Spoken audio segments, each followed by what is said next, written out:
সুপ্রভাত সবাইকে। আশা করি সবাই ভালো আছেন, আমিও ভালো আছি। সকালবেলা তাড়াহুড়ো, মানে স্কুলে যাবে ছেলে মেয়ে, তো প্রতিদিন কী খেতে দেবো সেটাই চিন্তা। তো আজকে ঘরে ডালিয়া ছিল একটু, আজকে বৃহস্পতিবার, তো একটু মুগ ডাল দিয়ে ডালিয়াটা করে দিচ্ছি।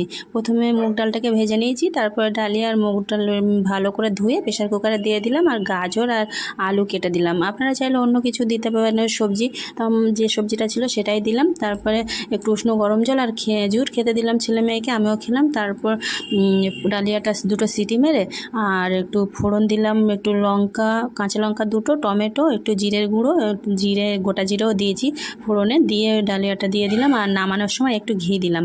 ছেলে তো খাওয়ার সময় বললো বেশ সুন্দর হয়েছে, তো টিফিনেও সেটাই দিলাম। ছেলে বললো আমাকে দাও বেশি করে, বড় টিফিন বক্সটাই দিয়েছি, মেয়েকে ছোটো টিফিন বক্সটাই দিয়েছি, ও একটু একটু অল্পই খায়। আর সঙ্গে একটু ক্যাডবেরি চিপস দিয়েছি, গতকাল বোনের বর এসেছিলো নিয়ে এসেছিলো, তা সেটাই দিয়েছি। তো এইভাবে ডালিয়া করে খাবেন, বেশ ভালো লাগে। তার